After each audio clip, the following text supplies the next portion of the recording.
So,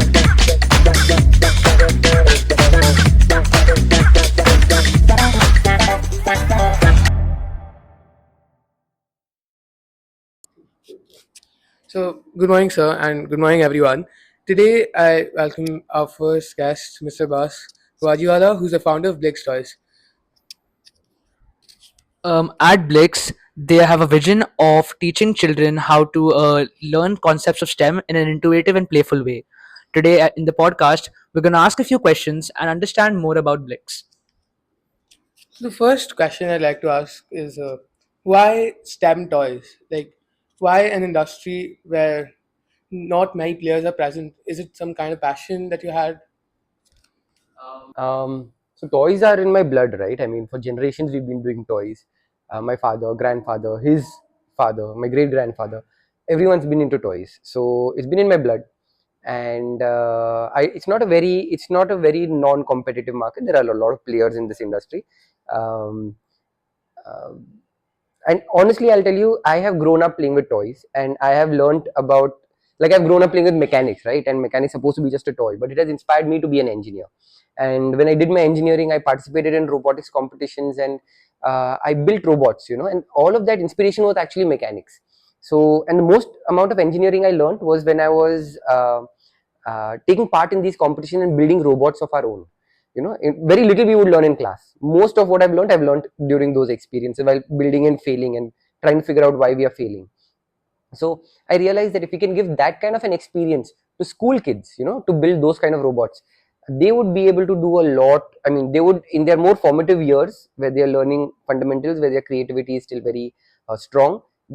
If you can give them those experiences, it would be magical. Like, they'll grow up in a very different world. They'll grow up knowing the fundamentals of how the world works. So when they see and have different experiences, they can connect it to things that they do with these kind of toys. So I thought that it makes a lot of sense, and plus toys are so playful, right? I mean, who doesn't enjoy it? So But as you said that you wanted to change the way the people, perceive education as, and you wanted to make it more playful. But what was the challenges you faced? I mean, did you feel threatening by? um, I went to an SSC board school. You know, everything in science what I've learned through definitions, formulas, textbooks, and you really can't uh, learn really intuitively through text. I'll give you an example, right? So I'd met Mr. Sonam Wangchuk once. I don't know if you've heard of him. And he said that in Ladakh, children are learning about how rice is grown and how rain falls, and those children have never seen rain before. So for those children to imagine how water is going to fall from the sky, it's really difficult, to be able to imagine something like that. So for us, it is so obvious because we've seen it, right? We've experienced rain. Imagine like that about electricity. For a child who has never experienced electricity in any real manner, it becomes very difficult for them to imagine what's happening inside the wires, inside the electronic circuits, inside all of this. So we want to bring all of that to life. We want to bring those experiences, just like how an experience of hot and cold is. We want current and voltage to be that sort of an experience. Then they'll never forget it. They'll be able to use that foundation to build a lot more on that knowledge.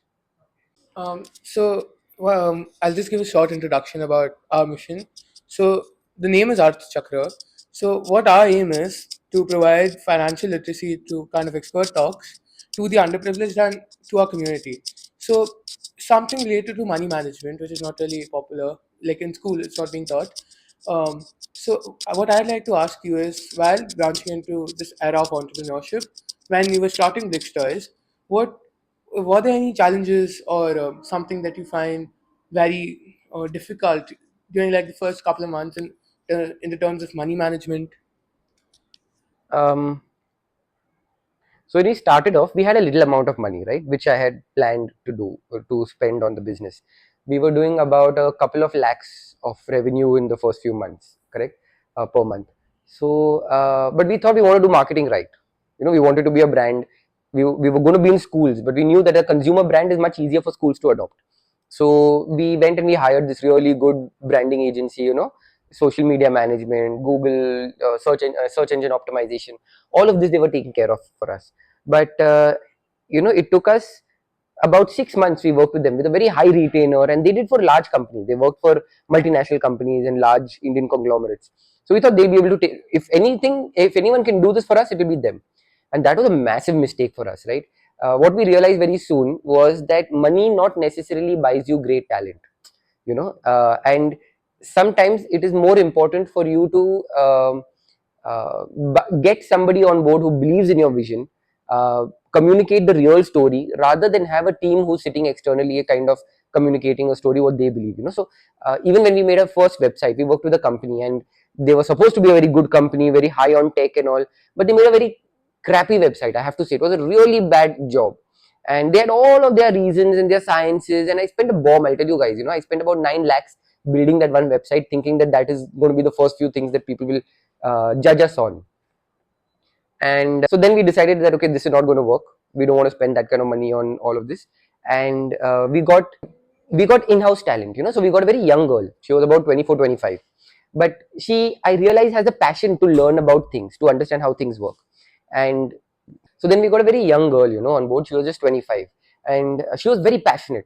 She wanted to know more. She was passionate about marketing and communicating and storytelling, more importantly. And so 6 months or about 9 months with the older, very large firm with their whole panel of experts, doing content and doing posting and doing reach and all of this, we went from about 500 followers to over 1500 followers. But this girl came on board, and about a year after that, we were already at about 15,000-17,000 followers.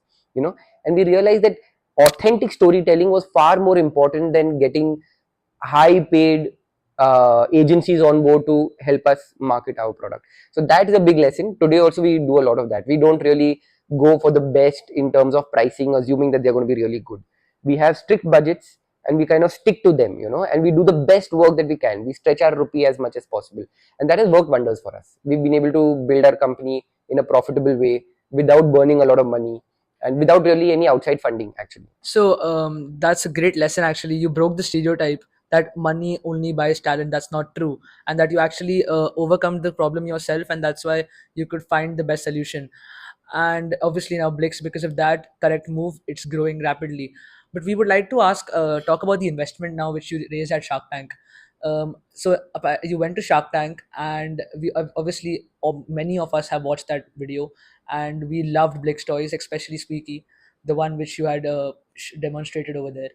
So we would like to know your experience over there for our young minds, definitely, who aspire to go to Shark Tank in the nearing future. And if you could just share us some insights on how was it, and was like how to face the questions asked by our sharks. Okay, so for any entrepreneur, whoever starts a business, whoever does whatever, they get very passionate about what they do, right? And when you're so passionate, you're also very possessive about it. So you don't like negative feedback, you don't like criticism, and that is, I think, the first thing that you have to get over. Just because you have an idea and you worked on it doesn't mean it's the best thing and the best form of execution. So I went in with a very humble mindset that I'm ready to learn. If they think that I'm doing something wrong, I will accept that feedback, because they also have a lot of experience in what they're doing and they found success in their own spaces. Second thing that I did was I had made sure that I'm not going to lie about anything, because if I'd seen the previous 2 seasons, right, and all of the episodes, and I'd prepared for it. So what I realized is, more than bad numbers, what they did not like was, they did not like fakery. They don't like people trying to run around the bush, not giving the direct answers, trying to hide things. So that is one thing that I decided I won't do. So there were two benefits of actually not going with that mindset, that I'm not going to lie at all. First of all, I came out as very authentic. They could never point a finger and say, but you said this. They couldn't find any contradiction in what I was saying. And the second thing is, I never had to think about what I want to say. I didn't have to come up with I didn't have to think what makes this, how can I answer this question in a way that it makes me look right or makes me look smart, I didn't have to think about all of that. So it was a very natural conversation, and there was a lot of confidence in that. So being honest helped me in those ways, and I think that that is extremely important in business today, being authentic and being honest. Because if you have to scale, and if you scale on a lie, people are going to catch you, and once they catch you, they're not going to be nice about it. So everything about a brand today is authenticity. So you cannot be you cannot give wrong information, you cannot give uh, Yeah, so fundamentally what I'm trying to say is that you have to be really true to yourself and true to your brand. You know, people have to see that and they will see through it. So with that I had gone in. Fortunately, I mean, I of course did not have everything right. My company, we made mistakes. I was very upfront about it, and I think that they liked it. That's why we got an offer from all of the sharks, fortunately, and we chose the deal with Aman and Ritesh at the end of it. Though by the end, like, you know, after the show came out, I mean, after the airing was done, many months had passed. We shot in September. It aired in February. So by that time, we had realized that we don't want to raise money at this point. We have a long way to go. Any investor who comes in is worried about the next quarter, you know, the sale in the next year. And we knew that Blix is something that is going to take some time to build. So we didn't want to be under that pressure of that immediate sales. So we thought, let's take it slow. Let's not get an investor just yet. And so we had to tell them no, unfortunately. But I know that the moment I want to raise money, first people I will go to is them, because they were the ones who believed in us first. So just a small query I wanted to ask. You did not raise the round eventually, but at that instant you chose Mr. Aman Gupta and Mr. Anupam. Why didn't Ritesh. sorry, Mr. Ritesh, right? Why didn't you choose Mr. Piyush as well? I mean, because your goal is STEM, which includes science and technology, and Mr. Piyush Bansal, really loves investing in technology-based businesses and definitely wants to integrate technology in these products. And I think Blix, the toys, can just do that. So why did not you accept his offer? So I think if you see, you know, the episode, by the end of it, Piyush was not very sure about us. You know, he liked our concept from the beginning. By the end of it, he was not very sure. I don't think that his offer was even up at that point. But Aman, on the other hand, did not like the idea of these kind of educative toys and all in the beginning, you know. But by the end of it, he was very convinced that what we were doing was right. So he and Ritesh, I felt, would be very right for us, because also Aman is a very branding guy, right? And fundamentally, I'm an engineer. Piyush is also an engineer. He's an engineer first. So we have similar skill sets. So I don't know how much I would be able to pull out from him. But in terms of Aman and Ritesh, Aman is also a branding guy. Ritesh also has done that. So I felt that there was more of a complementary skill set over there, which I could have leveraged higher. I think towards the end, I watched the episode recently. Aman was really keen to be an investor, really quick guy, right? So another thing, I've mentioned this word before right now, passion. So that's something that you just said you followed. You are an engineer. You have been for like playing with toys. Your whole family, it's in your blood basically. So as you mentioned, you haven't taken any investment, and even in Shark Tank, even during that episode, your revenue was in crores. How did you manage to scale your passion, bootstrap into a startup worth crores? Fortunately, I came from the background where I have access to the distribution network. I have access to the modern trade network. I have the connections who I can call and, you know, kind of get some sales from. So that was my cheat code, right? Which I had, and that helped me cross a certain amount of sales. Um, Even when I did step out of Zephyr, I gave up some of my stake in Zephyr, right? So for that, I got some amount of money. So I used a portion of that and invested that into this business. So I had to, I mean, we did have certain amount of money, but from day one, we've tried to be profitable. So that initial little bit of investment was enough to get us to where we are today. So let's switch the type a little bit. We wanted to know your aspects for situational type questions. So just one of them. So you said you started with a very small working capital, and though you have built this from the beginning, right now it's flourishing as one of India's like most popular toy companies. So I must say that's really a big accomplishment. But I wanted to know, so if you had just 500 or 1000 rupees as like the mass of India, and if they wanted to build something big, how would you start out with it? What advice would you give to them with a very low working capital? So you know, 500,000 rupees. Honestly, it's that actually is an anchor. Let's assume you don't have any money. It's easier to think about starting off a business without any money than thinking about what I do with 500 or 1000 rupees. So first thing I would do is kind of do a lot of research on figuring out a few things about which startup I want to be in. So one thing that I think I made a little bit of an error in, right, when we wanted to see what like a little bit of a challenge in my business is that STEM is still a growing industry. There's no real data on how large a business model it is and what is the scope. The scope is huge. I internally know it. But foundationally, if you want to build a large business, the first thing you have to figure out is how big the market is. You have to play in a largish market. You have to have enough research done on what you have to do, and then you have to see what is your core skill set into a particular business that you want to do. So I would never suggest anybody to get into a business which they don't have too much experience in. The experience might be a personal passion, or it might be a family business or a family profession where you've seen your parents work in a particular place and they've come home and they've had conversations, those sort of things. So fundamentally you have to have an edge over everybody else, and what is that edge? Now you have to figure out for yourself.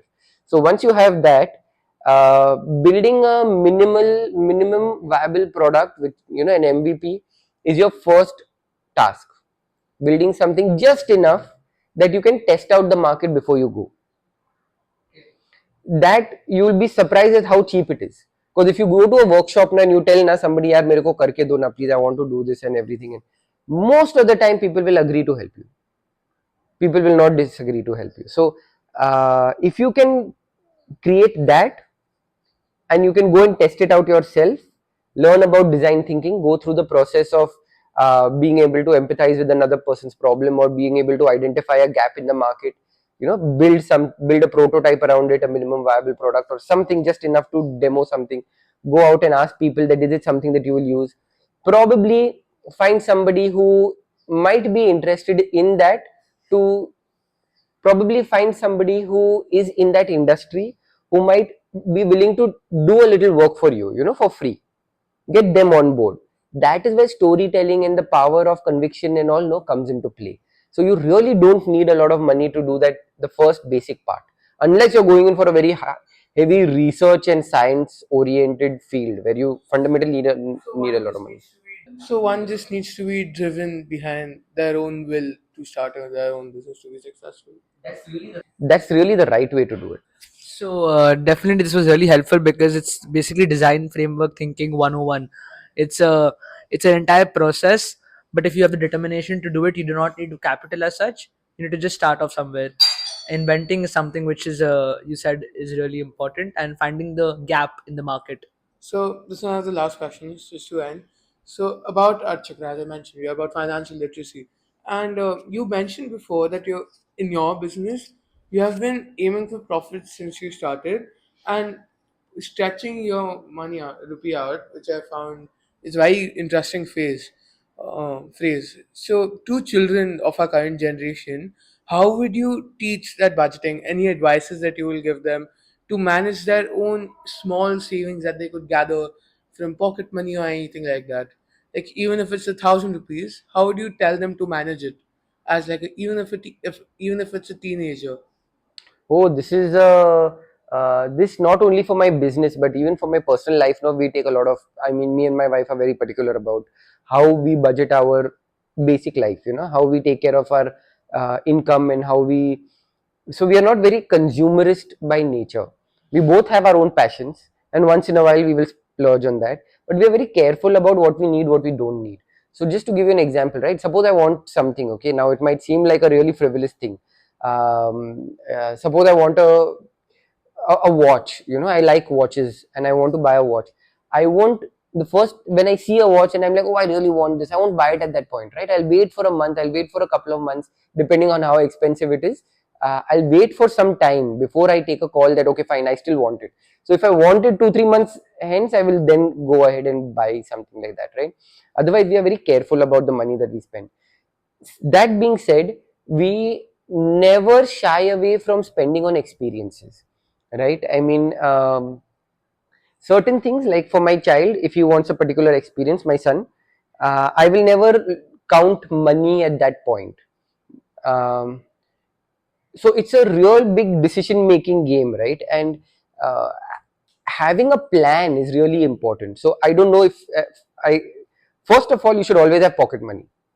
If you're not earning money, you need to have pocket money. If your parents are giving you money at any point, tell them to go and start giving pocket money instead of that, so that you have an ownership. Because what happens now, a lot of times, when you need something, you'll go to your parents and you'll say, I need this. Then the parent has to decide whether this is a expense that my child should do, and then they pay the money to the child depending on their discretion. But the moment you have pocket money, now what happens is that now you have to start deciding whether I want to spend on this or not.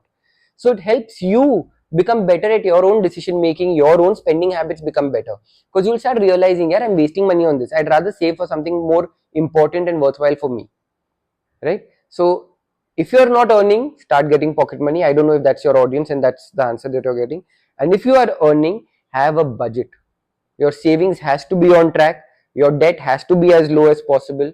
And I think that there are a lot of financial, what do you call it, influencers online today, who give some really good advices. So you should listen to a few of them, especially the successful ones. I'm sure that they will give you the right advice, and try and follow that. I mean, get passionately interested in that, so that you start getting excited about savings. You start, just the fact that, oh my god, I've got this much saved in my bank, should be as exciting as a new PS5 game or a new phone or something like that. This was really helpful, but here we would like to take another doubt as a, like for the underprivileged children. So these children who are at NGOs, NGOs are helping them, and at underprivileged schools who might not have enough to save. What advice would you give to them?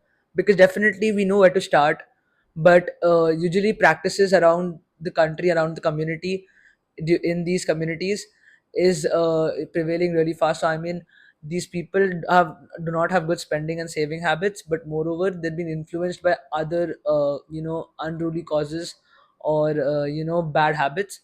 So for that, how would you explain them the importance of money to such people as a business founder? Okay, so I'll tell you, somebody who comes from a background where there's not a lot of money, while it might seem that it's really tough to start off from there, there's also an advantage in coming from a background where there's not a lot of money, because you don't have a lot to lose in the first place, right? When you come from a background like that, like how you described, what I think you should really be focused on now is fundamentally developing certain skills that you think that you are good at, and add value to something. And you must always be surrounded by people who have more money than you. So try and figure out whatever you can do to get into a room with people who have been very successful with money. If you have to be a peon to do that for a year or two, just so that you can work in the office of somebody who's like that, you should do that. Because recently Dipinder Goyal from Zomato, I don't know if you know, he had said that 20 lakh rupees, I will take money from somebody for a 1 year experience of being my EA or something like that, founder's office kind of a role. And the internet really shouted at him, that you're taking advantage of people, you are uh, uh, you're expecting people to work for you, and then you're telling them only to pay money. That's a very wrong thing to do. But I think that that kind of a role, if he had put that offer out, if I was in a position where I didn't have the 20 lakhs, I would still send out an email that I will work for free. I'll work for free for a year. I won't go to college if required. I'll work for free with you for a year. But I want to be in that conversation, in those meetings when you are talking to people. I want to know how you think. I want to know how you work. I want to know how you convince people. I want to learn your skill of storytelling and skill of being able to imagine a vision and executing it. Because there's nothing like that. That is a skill that is highly, highly rare in the world. So being in that circle, being in that space where you get to learn like that is of infinite value. I would say that that would be my answer for people who say that I don't have money, I don't know what to do in life. Just go and hang out with people who've been really successful and see why they are really successful. I think this will be our last question. So, to end off with a situational question, right now, at this age of accumulated knowledge about engineering, managing your own personal finance. With all this knowledge, if you were 14, for example, 14, 15, 16, a teenager, a budding teenager, and you had, let's just say, 3,000, 4,000 something rupees, how would you divide it? How would you manage it? First thing I would do is start a demat account, and I would start putting money in there. I would start following stocks, how much ever little I'm putting. Because that first day that I do it, no, I'm going to feel like I'm a fish out of water, right? I have no idea what's happening.